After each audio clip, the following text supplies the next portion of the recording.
दूसरी तरफ यहां बैठे हुए हमारा लीडर नवाज शरीफ। और नवाज शरीफ एक डाकू, मुल्क को 30 साल से लूट के मुल्क से बाहर भागा हुआ है, झूठ बोल के बाहर भागा हुआ है। सारे मुल्क के सामने हमें कैबिनेट में हमने 6 घंटे में बताया जी उसको ये भी बीमारी है, उसको ये भी बीमारी है, उसको ये भी बीमारी है, वो शायद वो जहाज पे भी ना चढ़ सके, वो शायद मर जाएगा।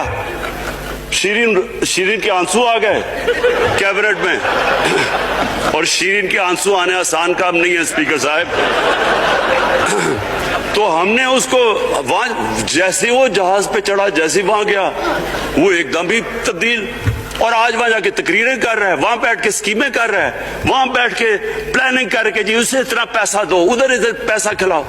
सारी इनकी एक कोशिश है, जब से हम 2.5 साल से हुकूमत आई है, ये सारे बड़े बड़े डाकू इकट्ठे होके ये समझ रहे हैं